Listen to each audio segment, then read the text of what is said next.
अस्सलामुअलैकुम वरहमतुल्लाहि वबरकातुहू। मैं तमाम दोस्तों बहन भाइयों का सैर शानी ब्लॉग में खुशामदीद करता हूँ। उम्मीद करता हूँ कि आप सब खैरियत से होंगे। अल्हम्दुलिल्लाह, हम भी शुक्र है अल्लाह का, बिल्कुल खैर खैरियत से हैं। ये आज बारिश का मौसम बना हुआ था, बारिश हुई भी थी, तो अभी भी बारिश का मौसम बना हुआ है। तकरीबन आसमान पर बादल छाए हुए हैं। तो आज मैं छत पर आया हूँ। ये छत की मैंने कंडीशन देखी है, ये बारिश की वजह से कितना पानी जमा हुआ है। अम्मी वाले घूमने गए हैं, शहर नीचे होती है ज़्यादातर, वो काम मामों में मसरूफ़ रहती है। तो छत पे आज मैं आया हूँ। मैं देखता हूँ कि यहाँ पे ये थोड़ा बहुत पानी में हटाऊँ।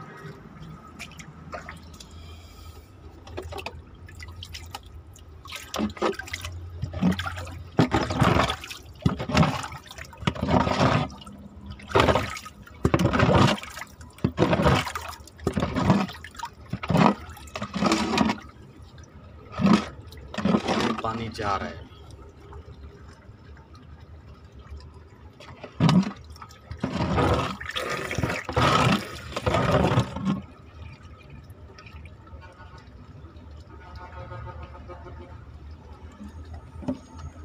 ये देखें नाजरीन, ये शाम के वक्त माशाल्लाह कितना प्यारा मौसम बना हुआ है।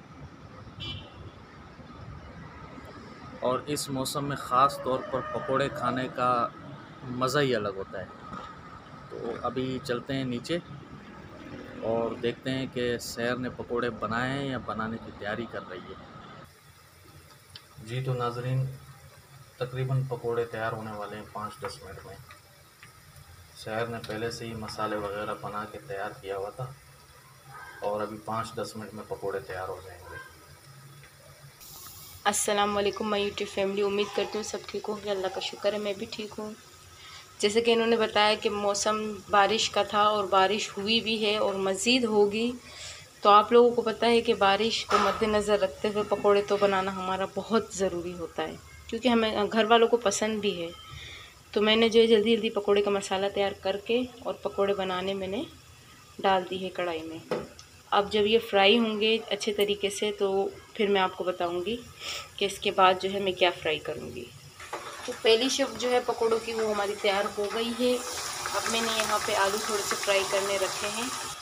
ये पकोड़े जो है हमारे पहली शिफ्ट के तैयार हो गई। गर्मा गर्म है, आपके भाई खाएंगे, इसीलिए मैंने पहले से निकाल के रख दी जब तक ये आलू भी फ्राई हो जाएंगे। आलू भी जो है हमारे अच्छे तरीके से फ्राई हो चुके हैं जितनी मुझे ज़रूरत है। अब मैं इसको प्लेट में निकालूंगी। पकोड़े आपके भाई ने खा रहे हैं वो, तो ये भी मैं निकाल के रख देती हूँ। आलू मैंने निकाल दिया, थोड़ा सा इस पर चाट का मसाला लगा लिया। यहाँ पे दूसरी शिफ्ट के पकोड़े मैंने डाल दिए हैं और पकोड़ों का मसाला का जो कटोरा है वो बिल्कुल साफ़ हो गया। अब मैं जो है एक नई चीज़ बनाऊँगी, वो मैं आपको बताऊँगी। तो थोड़े से 1 गिलास मैंने शरबत बना दिए, ये वाला, क्योंकि पकोड़ों के बाद ये चीज़ इस तरह का शरबत होना बहुत ज़रूरी है ताकि ऑयल वगैरह जो है वो गले में ना मतलब फंसे नहीं और बिल्कुल क्लियर हो जाए। तो इसमें मैंने 1 साशे ये इनो का भी ऐड किया है।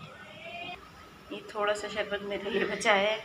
और यहाँ पे पकोड़ों को भी जो है आखिरी मरहला जो है बस। ये पकोड़े भी जो हमारे तैयार हो गए। अब वक्त है इनको खाने का। तो जिन्होंने खाना है वो आके खा लें। जब से मैं ये बोलते हुए आ रही हूँ तब से जो है ना मैं खाना खा नहीं पा रही हूँ। तो भाई जिन्होंने आना है खा लें। शाम की रूटीन के बाद जो है अब रात के खाने की तैयारी है। तो रात के खाने में आज जो है मैं बना रही हूँ कलेजी फ्राई, जिसके लिए मैंने ऑयल में जो है अदरक लहसुन छोटे छोटे पीस करके काट के फ्राई करने के लिए रख दिए हैं। अब ये जब तक फ्राई हो तब तक मैंने इनको, यहाँ पर मैंने 1 पाव कलेजी ली है और उसमें हल्दी, साबुत धनिया, लाल मिर्च, नमक, अब ये सारी चीज़ें जो है मैं मिक्स करके इसको 5 से 10 मिनट तक मसाले में रखूँगी। और यहाँ पे मैंने 2 बड़े साइज़ के टमाटर जो है वो इस तरह के पीस के रख दिए। तो यहाँ पे लहसुन अदरक जो है अच्छे तरीके से फ्राई हो चुका है। अब मैं इसमें टमाटर ऐड करूँगी।